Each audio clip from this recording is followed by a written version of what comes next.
जय Jagannath MKS addition channel को समस्त को स्वागत। आज जानिबा माइक्रोसॉफ्ट वर्ड आउ किछि नुआ ट्रिक्स कोन नुआ ट्रिक्स रही ना केमिति आमे टेक्स्ट को सिलेक्ट करवा बाय कीबोर्ड द्वारा केमिति आमे टेक्स्ट को सिलेक्ट करवा। ठीक अछि, तो प्रथमे one character to the left और राइट एडी मो इंसर्शन पॉइंट रखिछि। ओके, तो एठी कोन करया ना आमे कोन शिफ्ट दबे की राइट एरो की दबेले गुटे लेटर बा गुटे कैरेक्टर सिलेक्ट हेका जाउछि। ठीक अछि, पुणी जे शिफ्ट लेफ्ट एरो की कमी कमी आसिला किंतु जो पर्यंत आरंभ होइतिला से पर्यंत कमी कमी आसिला, पुणी सेठू आगु को जिवा लेफ्ट एरो की। ओके, जते थरा दबेबे सेते कैरेक्टर गुटे सिलेक्ट हेका जिवो। ओके, तापर one word to the right गुटे वर्ड वाइज आमे केमिति सिलेक्ट करया ना shift CTRL right arrow key shift CTRL right arrow key गुटे वर्ड वाइज सिलेक्ट हैला। राइट मारले राइट सिलेक्ट हो, लेफ्ट को मारले left, shift CTRL right left arrow key. Okay, तापर जानिबा from the insertion point to the end of the current line. धरा जो ए लाइन ल मु रखिछि से लाइन ल एंड को केमिति ना shift plus and shift and button से लाइन ला शेष को सिलेक्ट हैला ऑटोमेटिक। पुणी से लाइन ला आरंभ को शिफ्ट होम ऑटोमेटिक। ओके, तापरे from the insertion point to one line down गुटे लाइन डाउन को आमे सिलेक्ट करया। मन कर एटी अछि इंसर्शन पॉइंट हम एटी क्लिक करनेली एटी।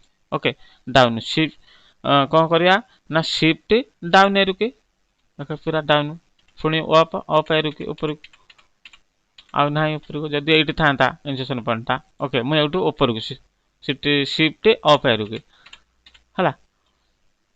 तो एई भली भाबरे हमें कीबोर्ड रो सिलेक्ट कर देले। आ कोन अछि ना from the insertion point to the end of a paragraph र एंड पर्यंत हमें केमिति सिलेक्ट करि परिबा। ठीक अछि, पैराग्राफ र एंड ना shift CTRL down arrow key पूरा से पैराग्राफ र एंड पर्यंत आसिला। से पैराग्राफ र आरंभ पर्यंत जिबा ना शिफ्ट सीटीआरएल अप एरो की। ठीक अछि, सादो हमको एउटू डिलीट करियार अछि पैराग्राफ एते एड पर्यंत हम संगे संगे कोन करले ना शिफ्ट सीटीआरएल डाउन एरो की दबे देले ऑटोमेटिक सेटिंग सिलेक्ट होला, हम डिलीट कर देबा। ओके, तापर जानिबा to the end of a document पूरा डॉक्यूमेंट एंड जत्ते पेज लिखाइ जो 50 पेज लिखाओ 60 पेज लिखाओ 100 पेज लिखाओ जत्ते to the end of a document ना shift CTRL end shift CTRL end पूरा जत्ते पेज लिखाइ जे पूरा सेते पेज शेष को से सिलेक्ट करनी सब गुडा सिलेक्ट हे जेउटु म इंसर्शन पॉइंट रखिथिली मु स्क्रॉल करके देखौ जे एठी इंसर्शन पॉइंट थिला पूरा शेष पर्यंत ऑटोमेटिक सिलेक्ट हे जे।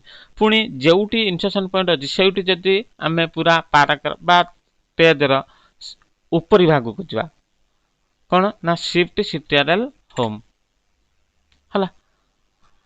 तापरे होल डॉक्यूमेंट सिलेक्ट बा ऑल सिलेक्ट जोटा सीटीआरएल ए सब गुडे को सिलेक्ट हे जे पूरा जत्ते को अछि जत्ते पेज लिखा थियो हला।